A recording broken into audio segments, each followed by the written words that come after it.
제가 항상 말씀을 전할 때 무슨 말씀을 할까 이렇게 성경을 이렇게 뒤져보다가 제가 딱 말씀을 참 이 말씀을 하면 참 은혜가 되겠다 싶은 말씀 집어갖고 제가 이제 그 말씀을 제가 이제 말씀 제목을 뭐로 할까 또 이렇게 머리에 상상하고 연구를 해갖고 이제 말씀 이제 편집을 해가 제가 이렇게 항상 해요. 근데 이제 여기 이제 우리가 제가 먼저 말씀드리고 싶은 거는 항상 사람이 살아가면서 우리가 항상 예수님의 핍박을 받는다, 고난을 받는다 하지만 참으로 내가 실제적으로 핍박을 받을 때 길 가던 사람이 나를 핍박하는 것을 어느 정도 참고 감당할 수 있지만 제일 가까운 사람들을 통해서 나를 욕하고 딴 걸 욕하는 거는 상관 안 해요. 그런데 예수님을 믿는 것에 대해서 막 욕하고 핍박하고 거짓으로 나를 말할 때 그걸 참으로 우리가 감당할 수 있느냐. 실제적으로 우리가 삶 속에서 당하면 참으로 솔직히 인간의 감정에 좀 힘이 들어요. 솔직한 말로. 저 자신부터도 예수님을 믿는다. 예수 믿어가 왜 저래? 예수 믿어서 왜 저런 식으로 삶을 살아가지? 약간은 그런 식으로 비하적으로 말할 때는 참 이렇게 상처를 많이 받아요. 그래서 우리가 참으로 예수님을 믿어서 고난받는다. 옛날 이 시대에는 옛날 예수님이 그 시대 신약 시대에는 실제적으로 예수님과 제자들이 그런 고난과 핍박을 받았음에도 불구하고 예수님께서 그것을 잘 다 감당하셨을지라도 지금의 우리 삶들 속에서는 그 실제적인 삶 속에 내 삶이 딱 나타났을 때 그걸 감당할 수 있을까? 그게 참으로 의문을 갖게 돼요. 그래서 우리가 아직까지 우리 저 자신부터도 믿음이라는 게 참으로 사람이 보이는 믿음이 아니라 내 속에 실제로 내재된 믿음이 어느 정도의 수준의 가치까지 있을까? 그게 내가 힘들 때 그 믿음이라는 거는 실제적으로 좀 나타나는데 저 자신부터도 아직까지 그런 믿음이 하나님 앞에는 의롭다고 이렇게 제가 목사님 이런 말 하면 니는 꼭 미련하다, 죄인되니다 항상 기도할 때 그래 하다 이런 말씀을 해요. 그래서 저도 좀 솔직히 그런 기도를 제 자신이 기도를 한다 해서 하는 게 아니라 저 자신도 모르게 입술로 그렇게 고백이 되기 때문에 항상 그런 기도를 하게 돼 있어요. 그래서 이 자리에서 내가 먼저 저 자신을 낮추는 말이라서 말을 했던 것이 그게 오히려 예수님을 비하적으로 말했던 그 말인가? 저는 아직까지 잘 모르겠어요. 근데 듣는 자들 입장에서 어떤 말로 들릴지 저는 모르겠어요. 하여튼 어떻게 들릴지 모르지만 저 자신 아직까지 예수님의 의로운 자로 있지만 칭찬받지 못하기 때문에 제가 그런 말씀을 드리는 거예요. 그래서 그럼 제가 이렇게 표현을 하고 해요. 그런데 그 마태복음 아까 제가 이제 하나님이 마태복음 오늘 아까도 제가 찬양을 지르면서 말씀이 딱 생각나는 게 뭐냐면 마태복음 5장 찾아보도록 할게요. 5장 11절에서 12절 말씀. 마태복음 5장 11절에서 12절 말씀.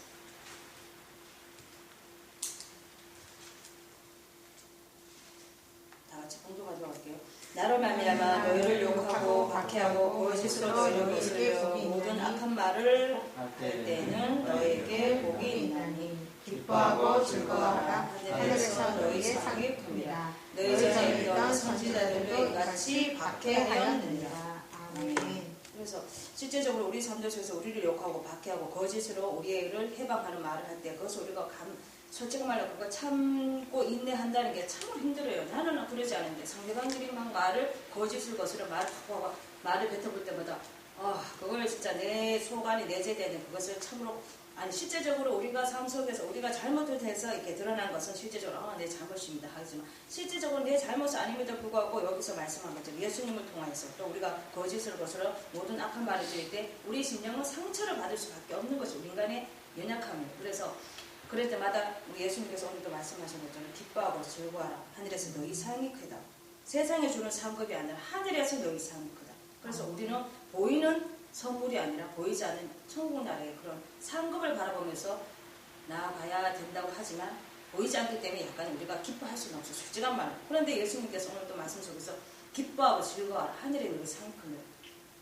과연 그래서 우리 믿음이라는 게 힘들게 될 때 얼굴에 미소를 짓기가 참으로 힘들어요. 저도 솔직한 말로 미소 짓기 정말 힘들어요. 막 나무 속은 타들어가는데 웃으면 가식적으로 웃음밖에 되지 않는 모습 같은 느낌이 저 자신부터 들면서 참으로 그렇게 힘이 드는데 예수님을 생각하면 그런 미소도 좀 지어야 되는데 저 자신부터도 아직까지 그런 부분이 잘 해결이 잘 안 되는 부분도 좀 솔직한 말이 있어요. 그래서 제가 오늘 이 말씀을 제가 은혜의 고백을 통한 선물로 오늘도 이 말씀을 제가 적용하면서 제가 말씀을 전하려고 해요. 은혜라는 것은 우리가 이제 거저 주는 하나님의 우리가 대가성을 바라보고 우리가 받는 것이 아니라 무대가, 대가 없는 것을 선물로 받을 때 그게 은혜라고 우리가 말씀드릴 수가 있어요. 근데 이제 은혜와 다르게 보상이라는 것을 우리가 해줘놓고 그대로 받는 걸 보상이라고 말할 수 있죠. 근데 은혜라는 것은 내가 해주지 않았음에도 불구하고 나에게 무한히 공짜로 선물 주는 것을 은혜라고. 보상과 은혜 그 비교는 세상 사람들은 은혜로는 안 통해요. 솔직한 말로, 솔직히 제 개인의 감정, 무조건 어떤 사람 계속 후원했어요. 그런데 그쪽에서 한 번도 뭐 고맙다, 인사하고 뭐 이런 거 없으면, 에이, 한번 내가 하나가, 이제 안 해. 저 사람들 표현도 안 해. 절대로 안 해. 약간 사람의 심리는, 괜찮아, 하나님이 인도하실 거야. 이런 말을 가히 한다 할지라도 실제적으로 그런 것을 사람의 심리는 무엇이든 해놓고는 좀 약간 그런 거 기대하는 것도 솔직한 인간의 감정이 있어요. 그런데 우리 오늘 때 제가 은혜라는 것은 예수님께서는 그러시는 않으셨다는 거. 제자들에게 가르치면서 또 모든 병든 자를 가르쳐 줬으면서 그렇게 했으니까 너희들이 나한테 감사해. 너희들이 나한테 지불해야 돼. 너희들이 나한테 와서 어떻게 해야 돼. 대가성을 요구를 하지 않으셨다는 거예요. 오히려 구원의 선물은 공짜로 줬으면 줬지 다른 그 보이는 형체, 보이는 거 물질, 보이는 것을 달라고 하진 않았어요. 예수님께서. 그래서 그 예수님과 사람의 인간의 그 보상 차이가 참 다르구나. 저 자신부터 솔직한 말로 그죠? 그런 부분이 있어요. 그래서 해줘갖고 안 해주면 섭하네. 이제 다시는 안 해. 이제 약간 그런 식으로 반발심으로 좀 나갈 수가 있어요. 근데 우리 인간의 심리와 하나님의 심리가 정말 다르다. 그래서 우리는 인간이 불완전한 거예요. 우리 하나님의 심리, 예수 그리스도도 다 완전한 심리. 불완전과 신과 차이가 그게 참 많은 양상이 다르구나. 그래서 우리는 참 사람으로서 우리는 성화된다. 나 솔직히 저는 어떤 말씀 드리고 싶으냐면 우리 목사님 이렇게 두 분 계시지만 성화를 말씀해요. 근데 그 성화가 어느 정도 성까지 우리가 닮아가는 거 참 예수 그리스도 성품 닮아가는 거 중요한데 성화도 내가 은혜가 넘칠 때는 정말 그 고도의 성화가 되지만 은혜가 좀 떨어지면 그 성화가 갑자기 올라갔던 것이 제일 첫 번째 신앙으로 떨어질 때가 참으로 많아요. 세상 사람들 봤을 때 그죠? 어떤 사람이 어떤 일을 하다가도 뭐가 사업이 잘 돼도 뭐가 잘 됐다면 막 예물 드리고 뭘 드리지만 뭐가 땅떨 떨어지면 막 거기에 실족이 돼갖고 약간 좀 하나님 예수님이라는 분을 좀 약간 좀 이렇게 거부하는 사람들도 솔직한 말로 있잖아요. 솔직히 그죠? 완전히 없지는 않아요. 그래서 우리 신앙이라는 거는 은혜가 될 때는 다 뭐든지 하나님 앞에 드리고도 막 넘쳐 기쁨이 넘쳐나지만 뭔가 우리 삶에 뭐가 시험에 잘 들어오고 힘들면은 예수님이 불평하고 우리 심리가 다 그래요. 그래서 우리가 성화된다. 물론 거기서 한층 올라가기는 올라가요. 거기서 머무르지는 않아요. 그 한층 올라가지만 우리가 얼마만큼 그 믿음의 신앙을 얼마나 수준을 유지하느냐. 그것은 우리의 하나님께서 허락하신 믿음 안에서 우리가 단련해 주자는 믿어요. 그래서 오늘도 제가 은혜의 고백을 통한 선물로 제가 말씀 제목을 제가 지어봤어요. 그런데 우리들 삶 속에서 과연 남에게 도움을 받게 되면 얼마만큼 감사의 표현을 하면서 삶을 살아가고 있는지 오늘 한번 생각해 보게 됩니다. 상대방의 배려와 도움을 바라면서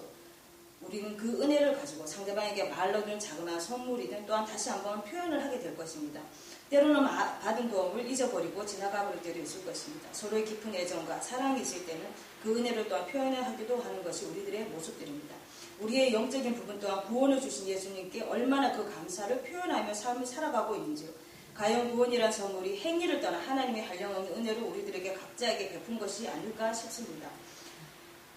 은혜라는 단어는 상대방에게 무한히 아무 공로 없이 내리는 축복이라고도 볼 수가 있습니다. 그 은혜를 주신 분 바로 하나님의 은혜를 통한 예수님이 희생의 대가를 치르면서 우리들의 죄를 씻어주신 분 바로 예수 그리스도의 십자가의 사랑이 아니겠습니까? 오늘 본문을 통해서 예수님께서 문둥병자들에게 행하셨던 이적과 그 결과로 비춰진 주님의 허락하신 선물이 무엇인지를 살펴보도록 하겠습니다. 먼저 말씀을 살펴보면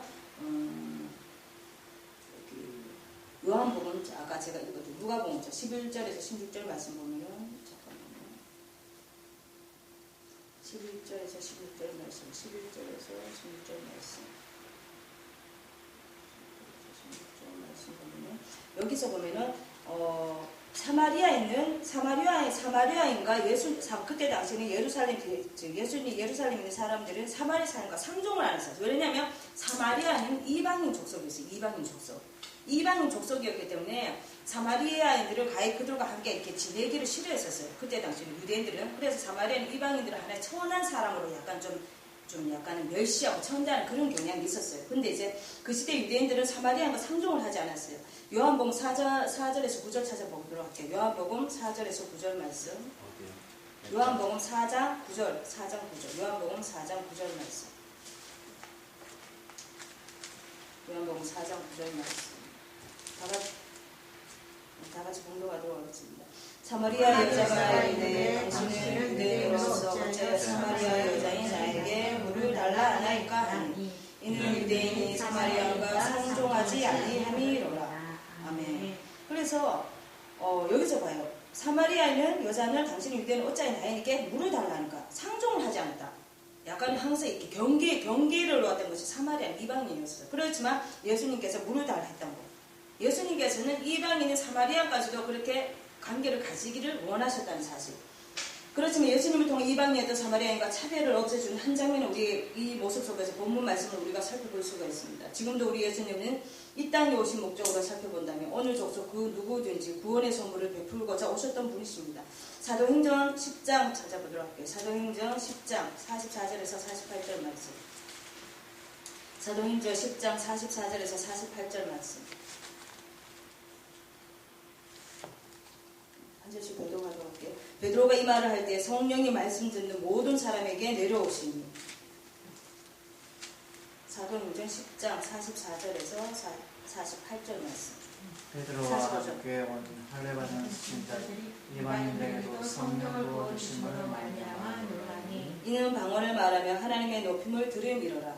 이에 베드로가 이르되 이 사람들이 우리와 같이 성령을 받았으니 누가 능히 너로 세례 베풀을 금하리요 하고 명하여 예수 그리스도의 이름으로 세례를 베풀라 하니라. 그들이 베드로에게 며칠 더 머물기를 청하니라.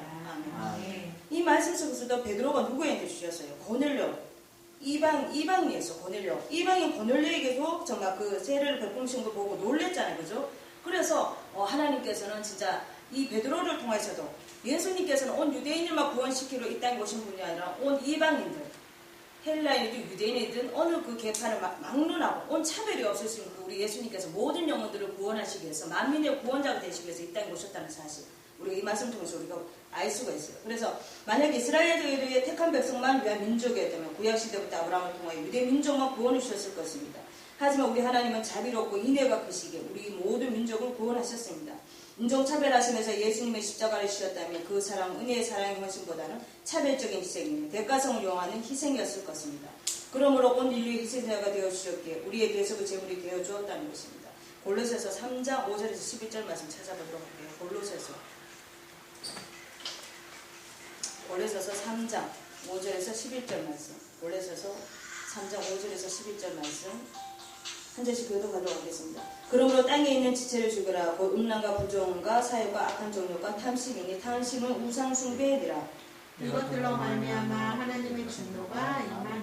너희도 전에 그 가운데 살 때는 그 가운데 행하였으나 이제는 너희가 이 모든 것을 벗어버리라. 곧 불안과 노여움과 악의와 비방과 너희 입의 부끄러운 말이라. 너희가 서로 거짓말을 하지 말라. 옛사람과 그 행위를 벗어버리고 새 사람을 입었으니 이는 자기를 창조하신 이의 형상을 따라 지식에까지 새롭게 하심을 입은 자니라.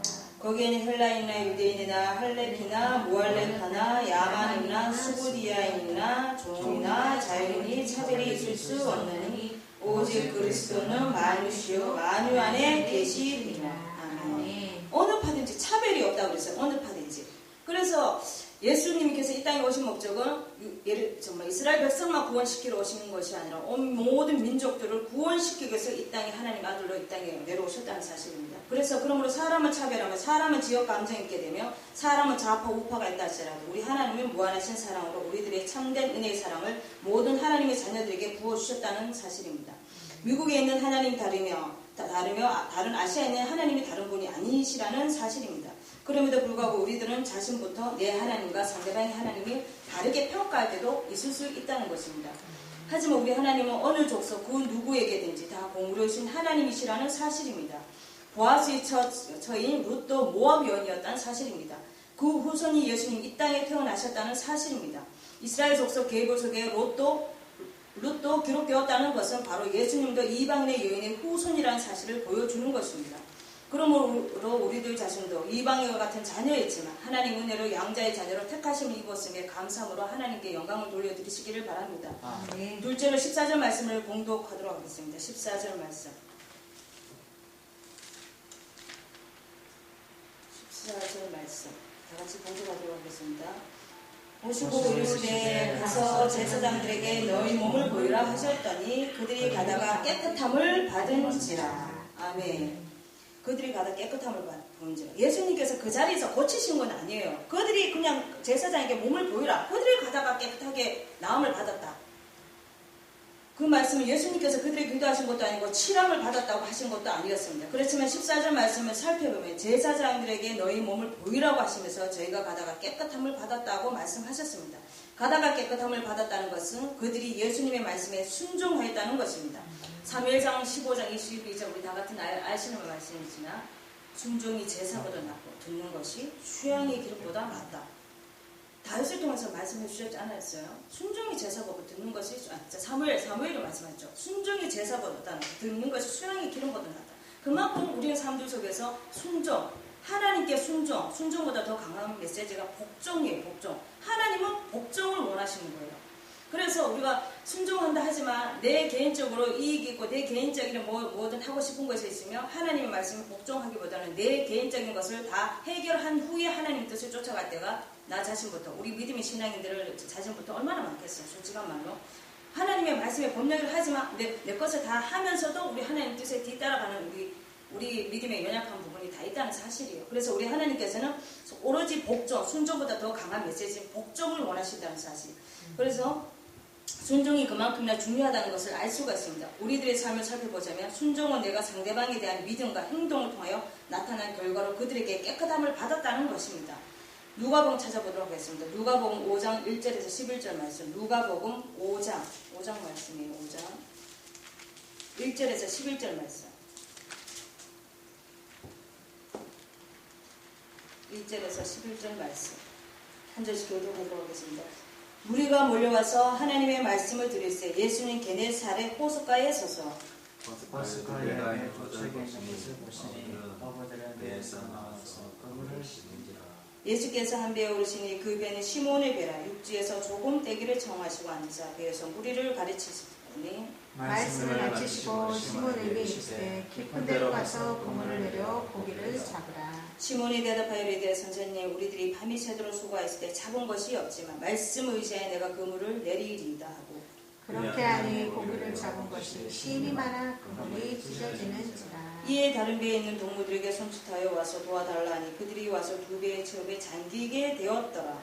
시몬 베드로가 이를 보고 예수의 무릎 아래 엎드려 이르되 주여 나를 떠나소서 나는 죄인으로소이다 하니 이는 자기 및 자기와 함께 있는 모든 사람이 고기 잡힌 것으로 말미암아 놀라고 세베대에 이르러서 시몬의 동업자인 야고보와 요한도 놀랐습니다.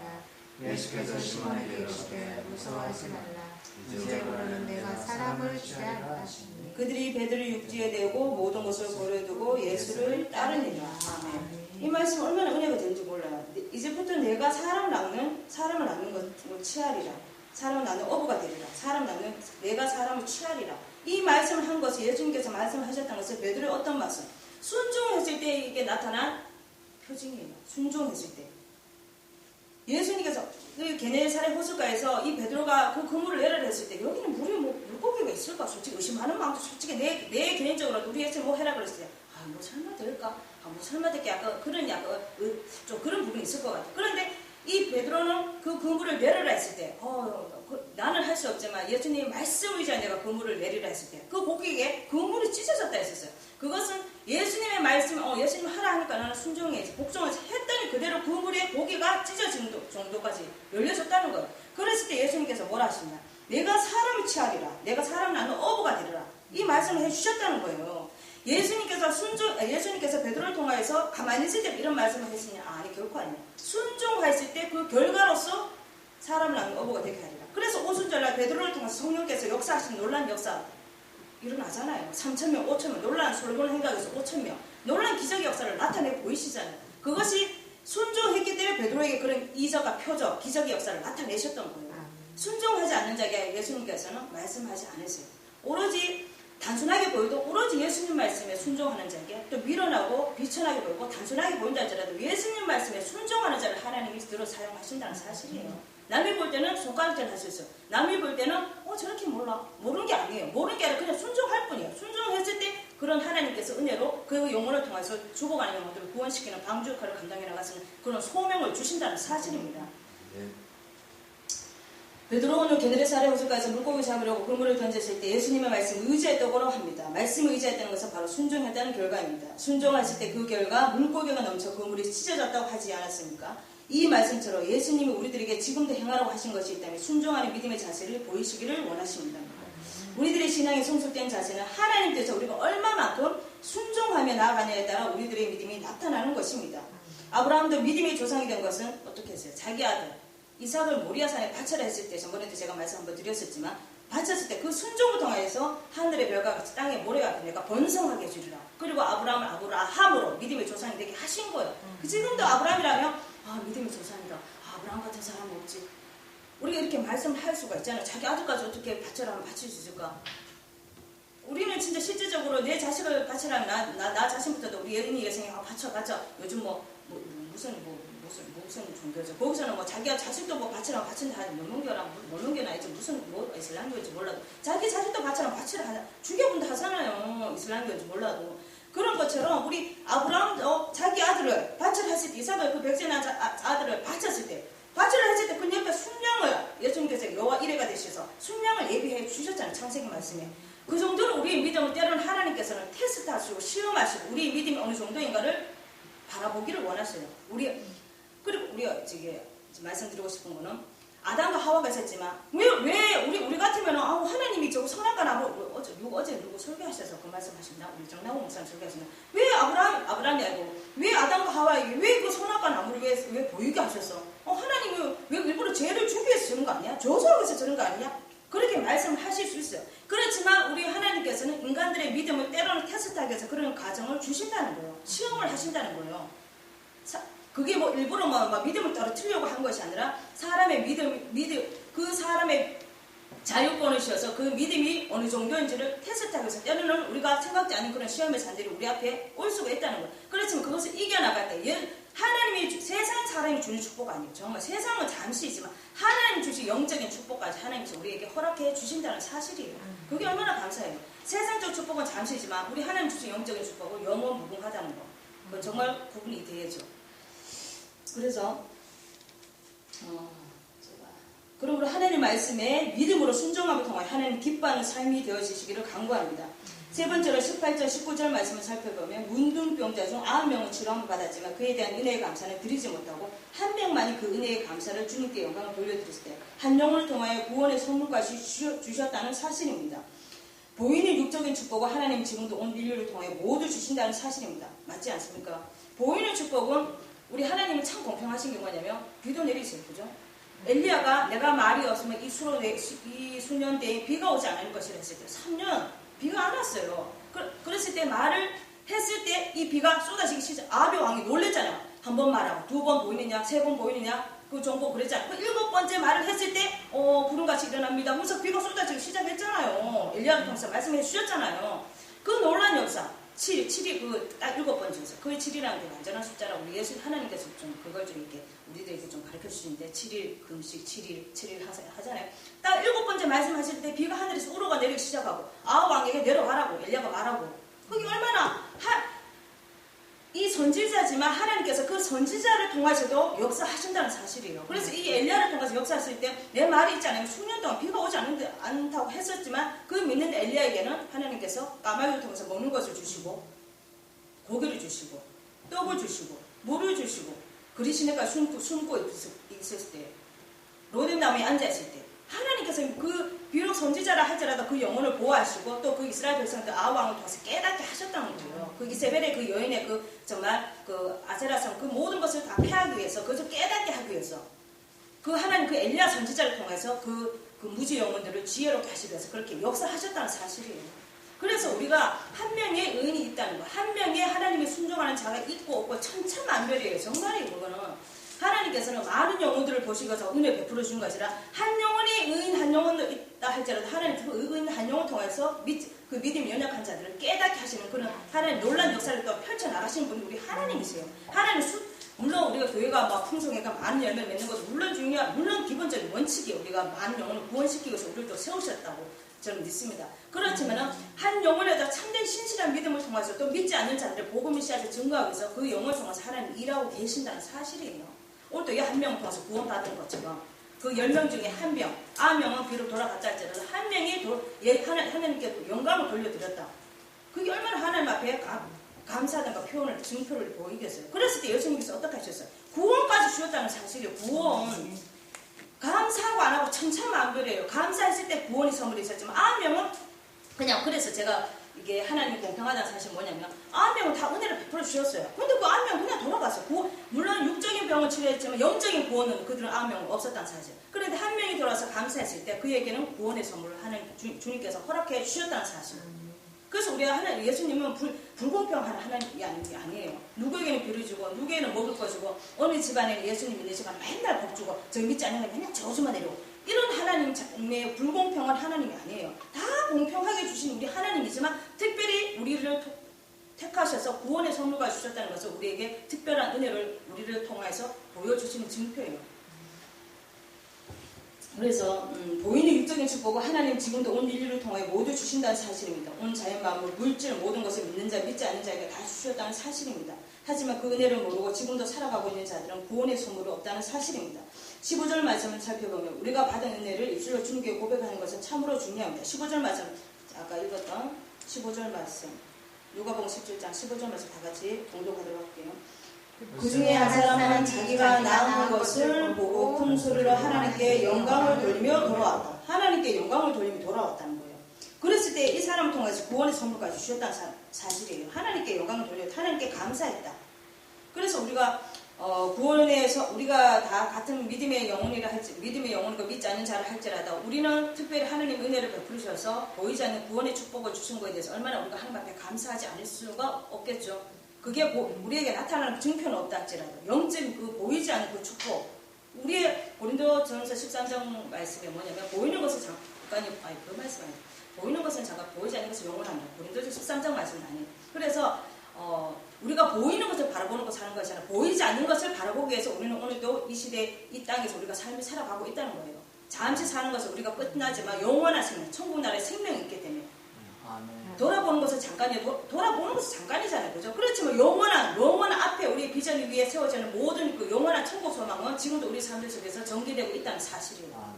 그게 얼마나 하나님 앞에 감사해요. 나이 들면 들수록, 어제도 우리 정나원 목사님 죽어가면 막 불안하고 떨린다 하지만 우리 믿는 영혼들은 불안하고 떨린 것이 아니라 천국 낙원에 세상 살면 맨날 스트레스 받고 맨날 고난이면 이게 또 잔잔함, 또 저거는 또 이건 너무 힘들더라고. 오히려 지금은 천국 가라면 가겠습니다 하고 뭐 이렇게 하는 사람 별로 없다. 말은 그렇게 우리가 말씀 그렇게 하지만 실제로 하나님은 천국을 다 보여주고 니 여기 살래, 이 땅 살래, 천국을 보이면 그걸 보고 저는 갈 것 같아요. 솔직한 말은.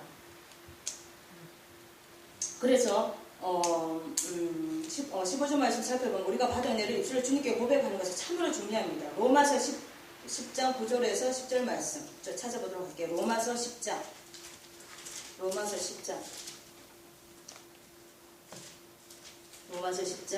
9절에서 10절 말씀, 로마서 10장 9절에서 10절 말씀 다 같이 공부하도록 할게요.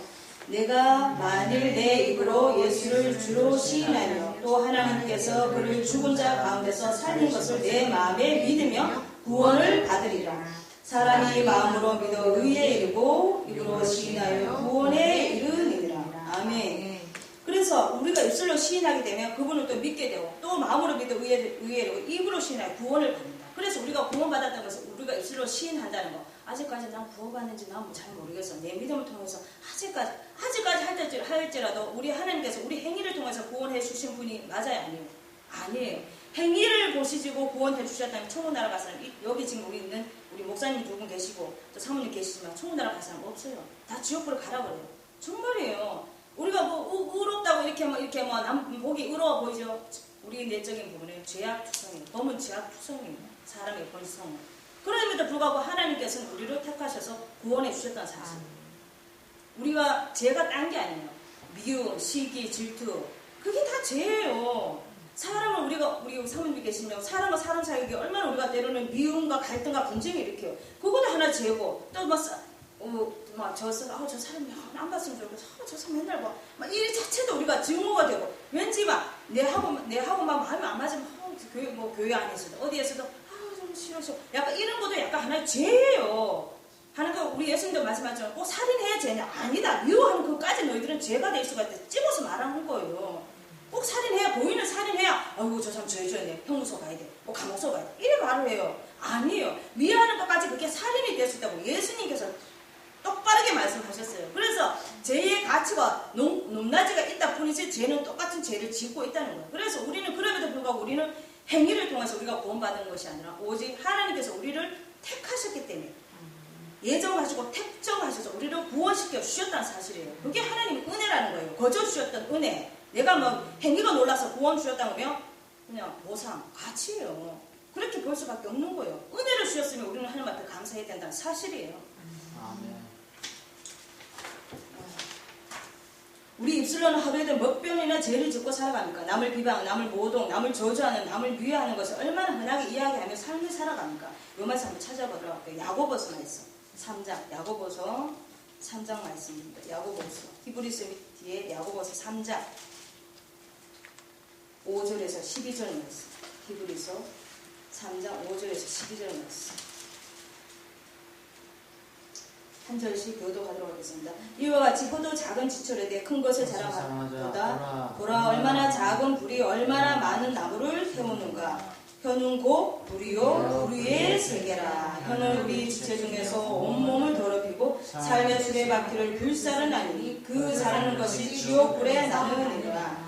여러 종류의 짐승과 새와 벌레와 바다의 생물은 다 사람이 길들일 수 있고 길들여 왔거니와 혀는 능히 길들일 사람이 없나니 쉬지 아니하는 악이요 죽이는 독이 가득한 것이라. 이것으로 우리가 주 아버지를 찬송하고 또 이것으로 하나님의 형상대로 지음을 받은 사람을 저주하나니 한 입에서 찬송과 저주가 나오는도다. 내 형제들아 이것이 마땅하지 아니하니라. 샘이 한 구멍으로 어찌 단물과 쓴물을 내겠느냐. 내 형제들아 어찌 무화과 나무가 감람열매를 포도나무가 무화과를 맺겠느냐. 이와 같이 짠물이 단물을 내지 못하느니라. 아멘. 그래서 여기에서는 참 우리가 말을 통해서 우리가 히브리서 3장 말씀 보면 말에 대해서 참으로 이렇게 우리에게 이렇게 경고하는 말씀을 우리에게 주세요. 그래서 다른 것을 우리가 다 절제하고 다른 것을 우리가 다 이렇게 우리가 정말 이렇게 모든 걸 조절할 수 있지만 이 입으로 이 혀로는 우리가 절제하지 못한 게 우리 인간의 약한 부분이에요. 그래서 어제 성경에 알면은 절제 그 9가지 중에 사랑 히라 합병 오로 참여 자비 양선 충성 온유 절제 제 끝에 말해서 절제인데 절제 이 같은 것을 금지할 법이 없는다. 절제라는 게 참으로 중요해요. 그래서 우리가 쉽게 저 자신부터도 그래요. 상대방 말을 쉽게 할 수 있어요. 쉽게 말을 하지만 또 우리가 또 상대방 쉽게 했다가도 또 약간 말이란 건 상대방에게 우리가 도움을 주고 격려주는 말을 하기보다는 늘 남의 저 사람 뭐 비판할 게 없을까? 저 사람은 약간 좀 이렇게 뭐 저런 말을 할 수 없을까? 비하적으로 말할 수 없을까? 그거를 찾게 된다면 계속 우리 혀라는 것은 죄를 짓게 된다는 거예요. 그래서 우리가 말을 내뱉으면 그걸 주워 담을 수가 없어요. 정말이요. 다른 것을 우리가 뭐 음식을 갖다 놓으면 닦을 수 있어요. 그죠? 안 보여. 처음부터 깨끗한데 말을 한번 내뱉어놓은 거는 다른 사람들에게 말이 전달되면 그거는 우리가 어찌 할 수 없는 거예요. 그래서 우리가 말이라는 게 참으로 우리가 조절하는 게 중요해요. 한번 말을 할지라도 실수 안 하도록 우리가 노력을 좀 해야 된다는 사실이에요. 그래서 저 자신부터도 말을 할 때 좀 말을 해놓고도 내가 이런 말을 약간 이렇게 약간 좀 그런 건 알죠. 약간 말을 하지 말고 말을 하지 마. 말해놓고도 우리가 또 절제하지 못하고 말을 하지 마. 약간 그런 식의 좀 우리가 삶을 살아가고 있다는 거죠. 그래서 우리가 될 수 있는 상대방을 저주하는 말보다 상대방을 좀 세워주는 말, 상대방을 높여주는 말, 상대방을 축복하는 말이 참으로 중요하다. 말이 씨가 된다. 옛날 어른들 말도 있어요. 말이 씨가 되는 것은 말 그대로 이루어진다는 거예요. 예언자들이 말 그대로 했을 때, 하나님 통해서 예언했을 때 그대로 이루어졌잖아요. 그러니까 말이라는 건 우리가 얼마만큼 조절해야 되는지 우리 삶을 통해서 우리가 나타내 보여야 된다는 거예요. 특별히 믿는 자들. 믿음의 영혼들은 항상 이렇게 이제 무리겠지만 말을 대화를 많이 하게 돼요. 대화를 하다 보면 우리가 말씀의 교제를 떠나서 우리가 이렇게 대화하다 보면 어떤 말하다가 어떤 사람한테 말을 하다가 또 약간 좀 비하적으로 말을 할 때가 또 있다는 거죠. 그런데 우리가 될 수 있나? 우리가 물론 좋은 식의 공고와 이런 것을 우리가 덕담이 될 수 있지만 또 그것 통한 내가 또 변화되는 건 중요해요. 정말 때로는 우리가 말할 때 이건 좀 잘못됐습니다. 이렇게 말하지만 그 경고하는 건 괜찮아요. 근데 막 약간 상대방은 막 이렇게 말을 할 때 약간 막 뭐 강한 어원을 써서 말을 막 그렇게 하다 보면 상대방이 상처를 받게 돼요. 그러면은 약간 좀 그 사람을 멀리하게 되고 더 이상 만나기 싫어서 약간 좀 거부한다는 거죠. 그래서 우리가 말은 우리가 좀 이렇게 공부하고 우리가 이렇게 약간 좀 어떻게 해줬으면 조언하는 건 중요하지만 좀 상대방의 상처의 마음을 아프게 하는 말은 좀 조절할 수 있는 그런 믿음까지 저 자신부터도 그렇게 이르러야 될 줄은 믿습니다. 그래서 우리는 사람을 죽이며 살리는 역할을 하고 있습니다. 우리의 말로 인해 상대방에게 상처를 주며 상대방이 헐뜯고 상대방을 깎아내릴 때가 얼마나 많습니까? 우리의 신앙의 기쁨은 반드시 말로 나타내어지는 것입니다. 그러므로 우리들은 우리의 혀를 절제하며 상대방을 세우며 높이며 복음을 전하는데 귀하게 쓰임받기를 원합니다. 오늘 본문을 통해서 입술로 시인하며 돌아왔던 자에게 구원의 선물까지 주셨지 않습니까? 15절 16절 본문 말씀을 한번 봉독하도록 하겠습니다. 15절 16절 말씀 아까 17장 15절 16절 말씀 본문 말씀 15절에서 16절 말씀 자 같이 봉독하도록 하겠습니다. 그 중에 한 사람이 자기가 나은 것을 보고 큰 소리로 하나님께 영광을 돌리며 돌아와 예수의 발 아래 엎드려 감사하니 그는 사마리아 사람이라. 아멘. 여기서도 예수 앞에 발에 엎드려 감사했다. 사마리아에서 이방인에서 자기가 입술로 고백하고 시인했을 때 하나님께 영광을 돌렸을 때 어떤 선물, 구원의 선물까지 주셨다는 사실. 우리 예수님은 정말 이렇게 우리 사람은 정말 대가성을 바라고 우리에게 구원을 주고 우리에게 사람은 대가성을 바라고 삶을 살아가지만 예수님께서는 무한히 아무 공로 없이 우리에게 구원의 선물을 주셨다는 사실. 그래서 예수님은 꼭 뭐 해갖고 뭐 해드려라 꼭 드려라. 우리 예수님은 꼭 그걸 요하지 않아요. 우리의 마음이 은혜 강화가 넘치면 내가 드려도 아깝지 않고 정말 그게 우리 하나님 주신 은혜에 주신 마음이에요. 그래서 우리가 하나님께 드리고 나면 기쁨이 또 넘쳐나고 대가성을 바라고 우리 하나님을 삶을 살아가시 아니라 무한 공급하신 우리 하나님 은혜의 사랑을 받게 되면 우리도 모르게 은혜가 넘쳐져서 하나님 앞에 드려도 아깝지가 않아요. 정말 그거는 정 실제적 삶 속에서 우리가 또 믿음 안에서 우리가 또 나타난 증거죠. 그래서 하나님께서 그 구원의 선물까지 우리에게 주셨다는 사실 너무나 감사하지 않을 수가 없어요. 그래서 그러므로 오늘 본문을 통하여서 그러므로 우리 신앙도 구원이 세상이 가져가고 빼앗아갈 수 없는 그 선물 오직 하나님 주권하에 허락하신 선물을 다시금 감사함으로 하나님께 영광을 돌려드리시기를 간구합니다. 그러므로 오늘 본문을 통하여서 하나님의 은혜를 거저받은 우리들은 이방인인 우리들을 택하시고 하나님의 자녀로 삼으시고 또 보이는 육의 몸만 치료해야 함을 주신 것이 아니라 죄인된 우리들을 구원해 주심에 감사드리면서 더욱더 주님이 주신 말씀에 순종하며 나아가시기를 바랍니다. 세상에 줄 수 없는 그 평안, 오직 주님이 주신 평안으로 우리들 삶에 늘 최우선 자리에 머물 수 있기를 주님의 이름으로 간구합니다. 아멘. 기도하겠습니다. 참으로 사랑이 마시냐 통성으로 잠깐 기도하겠습니다.